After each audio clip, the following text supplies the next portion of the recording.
तो जैसा कि हमने पिछले एपिसोड में देखा था कि Luo Fang Yan god clan की तरफ रवाना हो जाता है। रास्ते में उसकी मुलाकात कई सारे एलियंस से हो जाती है। लुओ फैंग बारी बारी करके उन सब का सामना करता है। वहीं पे एम्परर यान वो किसी भी कीमत पे लुओ फैंग को ट्राइबल्यूशन आर्मर देने के लिए तैयार नहीं होता है, मगर लुओ फैंग भी इतना जिद्दी था कि वो एम्परर यान के पैलेस के बाहर आके खड़ा हो जाता है। और ऐसी जगह पे यान गॉड क्लैन के सोल्जर्स लुओ फैंग का रास्ता रोकते हैं, मगर एम्परर यान उन सबको साइड करके लुओ फैंग को अपने पैलेस के अंदर आने का इनविटेशन देता है। लुओ फैंग बिना ही डरे एम्परर यान के पैलेस के अंदर एंटर कर जाता है। मेरे प्यारे से दोस्तों, अब इस एपिसोड को हम यहाँ पे स्टार्ट करते हैं। इस एपिसोड की स्टार्टिंग में एम्परर यान लुओ फैंग से कहता है, थर्ड जूनियर ब्रदर, जैसे ही तुम मेरी टेरिटरी के अंदर एंटर किए मैंने तुरंत वहां पे गलती से ही स्पेक्ट्रियल बैरियर को अपीयर कर दिया था। मुझे अपने क्लैन को प्रोटेक्ट करना था क्योंकि मुझे लगा कि कोई एनिमी आ रहा है। तभी लुओ फैंग कहता है कि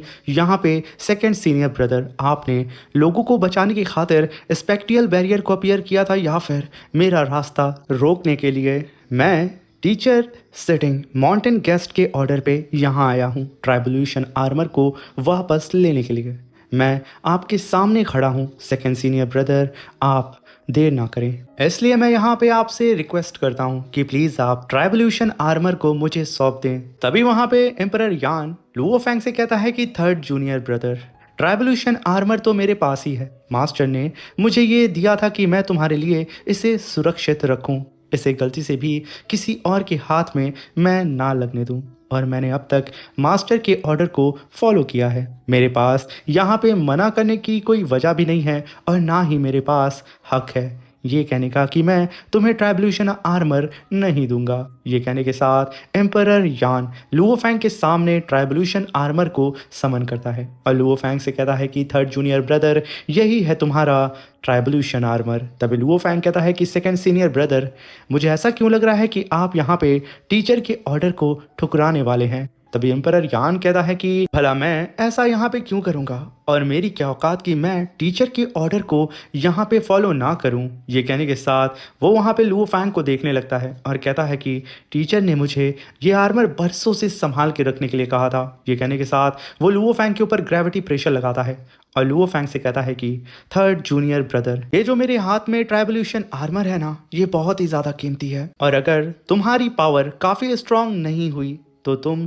इसका असली पोटेंशियल भी नहीं निकाल पाओगे, ना ही इसकी पावर का इस्तेमाल कर पाओगे। और उससे भी बुरा, अगर ये किसी एनिमी क्लैन के हाथ लग गया तो उसकी जिम्मेदारी मुझ पर आएगी। इसलिए मुझे टीचर की तरफ से ये लाइन होल्ड करनी पड़ेगी। चलो देखते हैं क्या तुम्हारी डिवाइन पावर इस लायक है कि तुम ट्राइबल्यूशन आर्मर अपने आप वापस ले सको। आगे बढ़ो। तभी लुओ फैंग कहता है कि यहाँ पे सेकंड सीनियर ब्रदर ने फायर लॉर्ड डोमिन को अप्लाई किया है। अगर मेरी डिवाइन पावर इस बैरियर को तोड़ नहीं पाई तो मैं लाइफ पेंटिंग मार्क भी परफॉर्म नहीं कर पाऊंगा ट्राइबल्यूशन आर्मर के ऊपर। ये सोच करके लुओ फैंग एम्परर यान को देखता है, जो कि काफ़ी ज़्यादा टशन में लुओ फैंग के सामने खड़ा होता है और उससे कहता है कि बच्चे आगे आओ और इसे ले लो और अपनी आंखों से देखो कि मैं यहाँ पे तुम्हें मना नहीं कर रहा हूँ, मैं तो इसे तुम्हें देना ही चाहता हूँ। बस कुछ कदम आगे बढ़ाओ और ये ट्राइबल्यूशन आर्मर तुम्हारा हो जाएगा। और तभी लुओ फैंग अपनी पावर को अनलेश करके मल्टीपल स्टार सील को समन करता है और मल्टीपल अटैक दे मारता है एम्परर यान के फायर लॉर्ड डोमेन के ऊपर। तभी हम देखते हैं कि लुओ फैंग ने यहाँ पे काफ़ी हद तक फायर लॉर्ड डोमेन को डिस्ट्रॉय कर दिया था।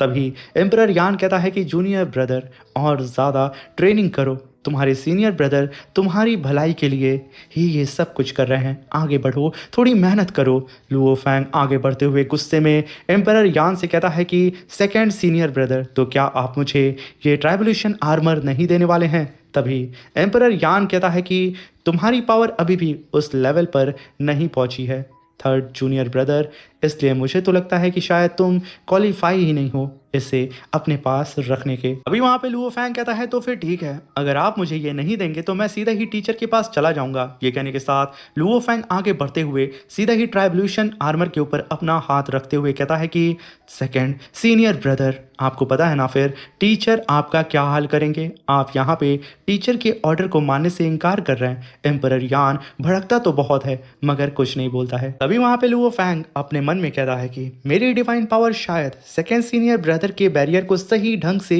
तोड़ नहीं पाई, लेकिन मुझे अपने हाथों से ट्राइबल्यूशन आर्मर को लेने से कोई भी रोक नहीं सकता है। ये कहने के साथ लुओ फैंग अपने आर्मर को तुरंत एक्टिवेट करते हुए उसे अपने बॉडी के ऊपर पहनना स्टार्ट कर देता है और तुरंत वहां पे लाइफ बाइंडिंग मार्क को भी समन करके अपने नए आर्मर के ऊपर अपना मार्क लगा देता है। तभी यहाँ पे लुओ फैंग अपने ट्राइबल्यूशन आर्मर की पावर को सेंस करके कहता है कि ये है असली ट्राइबल्यूशन आर्मर की पावर। उसे यकीन नहीं होता है कि उसने यहाँ पे कर दिखाया। लुओ फैंग ने यहाँ पे बड़े ही आराम से एक चतुर चालाक एम्परर यान के मुंह से उसकी हड्डी को छीन लिया था। तभी लुओ फैंग कहता है कि सेकेंड सीनियर ब्रदर, अब जैसा कि मुझे ये आर्मर मिल चुका है उसके लिए तो आपका बहुत बहुत धन्यवाद। लुओ फैंग यकीनन इस आर्मर में बवाल लग रहा होता है। तभी लुओ फैंग कहता है कि सीनियर ब्रदर, मैं एक बार फिर आपको थैंक यू बोलता हूँ, मगर मुझे बाहर आकर के आपको छोड़ने की ज़रूरत नहीं है, मैं खुद से यहाँ से जा सकता हूँ। ये कहने के साथ लुओ फैंग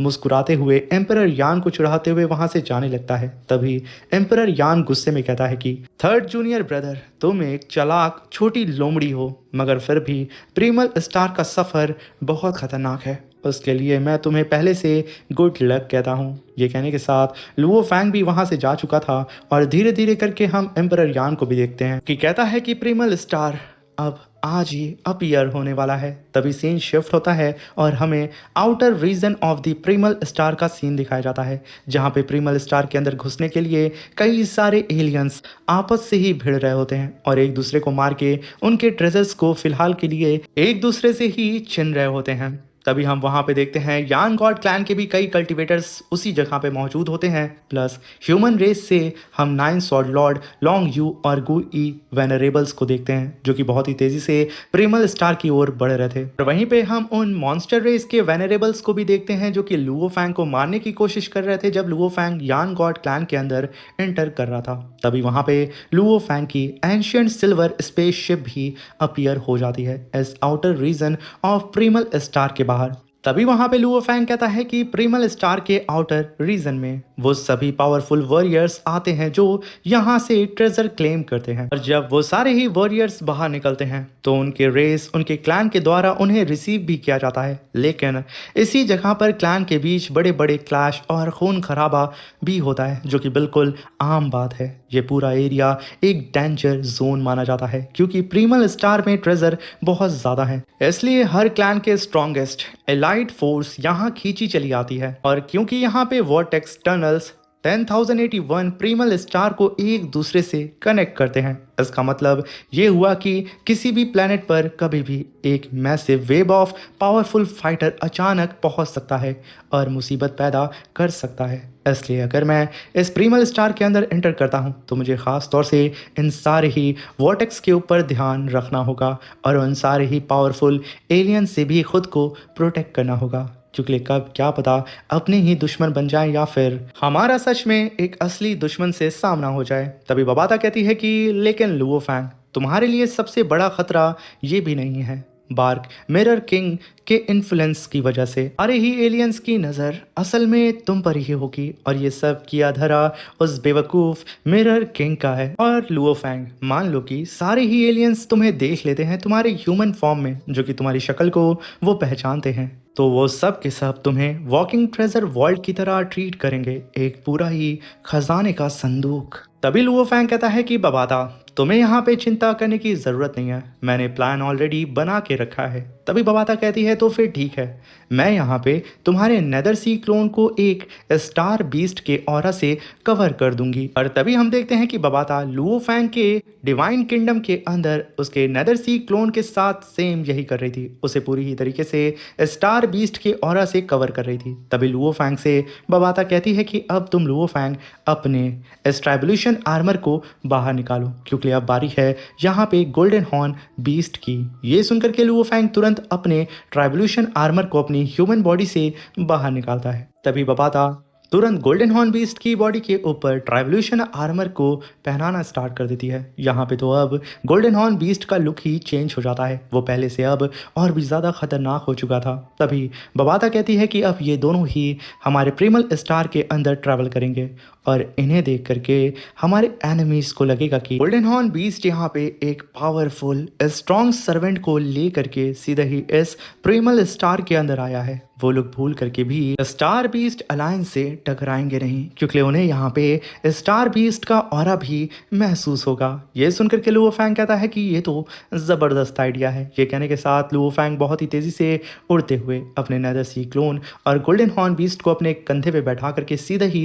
एंटर कर जाता है प्रिमल स्टार के अंदर। तभी लुओ फैंग कहता है कि जब मैं वॉर्टेक्स टनल के थ्रू अंदर आया इस प्रिमल स्टार के अंदर, तब मुझे एक दबा देने वाली हद से ज्यादा टेरिफाइंग प्रेशर फील हुआ, जो कि किसी भी और कैलेस्टियल बॉडी से कई गुना ज्यादा पावरफुल था। फिर वहां पे लुओ फैंग उड़ते हुए प्रिमल स्टार को एक्सप्लोर करने लगता है और कहता है कि इस क्रशिंग प्रेशर के अंदर हाई स्पीड मूवमेंट करना भी बहुत ज़्यादा मुश्किल है, और अगर मैं ऐसा करता हूं तो डिवाइन पावर लगातार बहुत ही तेज़ी से मेरी ख़त्म होते जाएगी, और इस हालत में टेलीपोर्टेशन और डिवाइन रैलम ट्रांसफ़र दोनों बिल्कुल नामुमकिन हो चुके हैं। अगर कोई डेंजर आ गया, एस्केप करना लगभग इम्पॉसिबल होगा। तभी लुओ फैंग आसपास की चीज़ों को देख के कहता है कि इस जगह को इतना ज़्यादा डेडली कहा जाता है, मगर इस वक्त मैं इस बात पे कहीं पे भी किसी भी तरीके के बैटल के निशान को देख नहीं पा रहा हूँ। ये कहने के साथ लुओ फैंग जैसे ही ऊपर आया था, उसके ऊपर काफ़ी घातक अटैक होता है। लुओ फैंग उस अटैक से बच जाता है, और तभी लुओ फैंग की नज़र अपने सामने कई सारे एलियंस के ऊपर पड़ जाती है। तभी बवाता कहती है कि लुओ फैंग, सच में तेरी ज़बान ना बहुत ज़्यादा काली है। तभी वहाँ पे सारे ही एलियंस जो कि आपस में फाइट कर रहे थे, वो लोग तुरंत यहाँ पे लुओ फैंग को यानी कि उसके नेदर सी क्लोन को देख के रुक जाते हैं, क्योंकि नेदर सी क्लोन के अंदर से स्टार बीस्ट का ऑरा उन लोगों को महसूस हो रहा था। और तभी सारे ही एलियंस कहते हैं कि ये तो स्टार बीस्ट अलायंस है। और तभी वो एलियंस जो कि आपस में फाइट कर रहे थे, वो लोग एक दूसरे से कहते हैं कि इस बार हम तुम्हें जाने देते हैं, अगली बार हम नहीं छोड़ेंगे। असल में वो लोग यहाँ पे लुओ फैंग यानी कि स्टार बीस्ट अलायंस को देख के डर गए थे, और वहाँ से तुरंत जंग को छोड़ करके लड़ना बंद करके वहाँ से भाग जाते हैं। तभी लुओ फैंग देखता है कि इन लोगों की जंग की वजह से आसपास जितना भी नुकसान हुआ था इस प्रिमल स्टार के अंदर, वो सारे ही नुकसान, वो सारे ही डिस्ट्रक्शन अपने आप सही होने लगता है। लुओ फैंग काफ़ी ज़्यादा हैरान होता है कि सारे टूटे हुए पेड़ भी फिर से सही हो गए हैं। तभी बवाता लुओ फैंग के वर्ल्ड रिंग से बाहर आती है और लुओ फैंग से कहती है कि देखा तुमने लुओ फैंग, प्रिमल स्टार पर हर एक घास का पत्ता, हर एक पेड़, सब एक दूसरे से कनेक्टेड है, और अगर कोई बाहरी फोर्स इन्हें डैमेज करे या हिला दे तो ये तुरंत अपने आप को रिस्टोर कर लेते हैं। तभी लुओ फैंग कहता है कि हाँ, मगर हर क्लैन के स्क्वाड की मूवमेंट्स इस प्रिमल स्टार पर मेरी एक्सपेक्टेशन से ज़्यादा केशन लग रही है। वो लोग काफ़ी ज़्यादा सतर्क हैं। तभी बवाता कहती है कि वो इसलिए क्योंकि अभी तक कोई भी रेयर ट्रेजर अपीयर नहीं हुआ है, इसलिए सारे ही एलाइट फाइटर्स अपनी पावर को चुपचाप बिल्ड कर रहे हैं और उसे और ज़्यादा बढ़ा रहे हैं। और वहीं पे हम देखते हैं कि बवाता की बात सच भी होती है। कई सारे पावरफुल एलियन बीस्ट छुपे होते हैं। तभी बवाता कहती है कि लुओ फैंग, जैसे ही यहाँ पे कोई पावरफुल सुप्रीम ट्रेजर अपीयर होगा ना, देखना यहाँ पे खून खराबा स्टार्ट हो जाएगा। तभी लुओ फैंग कहता है कि हाँ, बिल्कुल तुमने सही कहा। मगर सडन लुओ फैंग आगे बढ़ रहा होता है, उसे अजीब सी फीलिंग आती है। वो रुक करके बवाता से कहता है कि बवाता, मुझे यहाँ पे एक बिल्कुल अजीब सी एनर्जी फील हो रही है। लगता है कि यहाँ पे कोई सुप्रीम ट्रेजर अपीयर होने वाला है, बिल्कुल मेरे राइट साइड में। तभी बवाता कहती है तो फिर देर किस बात की, चलो फिर चलते हैं और देखते हैं कि आखिर यहाँ पे कौन सा ट्रेजर अपीयर होने वाला है। ये सुनकर के लुओ फैंग बवाता उस डायरेक्शन की ओर जाने लगते हैं। तभी वहाँ पे मौजूद सारे ही एलियंस को भी भनक लग जाती है कि भाई साहब, यहाँ पे कोई पावरफुल ट्रेजर अपीयर होने वाला है। सारे ही एलियंस इस चीज़ को सेंस कर लेते हैं। जितने भी एलाइट फोर्स फाइटर छुपे हुए थे, वो सब के सब अब एकजुट होकर के अपने टीम के साथ धीरे धीरे करके अब सबके सामने आने लगते हैं, जहाँ पे हमें बहुत सारे खतरनाक वॉरियर्स को दिखाया जाता है, जो कि सब के सब उस मिस्टीरियस से सुप्रीम ट्रेजर को सेंस कर चुके थे। वहीं पे हम यान गॉड क्लैन के मेंबर्स को देखते हैं, जहां पे वो सोल्जर्स एक जायंट से मॉन्स्टर रेस के कल्टीवेटर को जान से मार करके उसी पावरफुल ट्रेजर को सेंस कर लेते हैं और आपस में कहते हैं कि ये एक सेट टाइप सुप्रीम ट्रेजर लग रहा है, शायद अल्टीमेट ट्रेजर भी हो सकता है। तो फिर देर किस बात की, चलो फिर चलते हैं और देखते हैं कि आखिर कौन सा ट्रेजर अपीयर होने वाला है। ये कहने के साथ वो लोग भी सेम उसी डायरेक्शन की ओर रवाना हो चुके थे जिधर लुओ फैंग गया था। इसी के साथ ये एपिसोड भी खत्म होता है। Thank you for watching, bye bye, take care.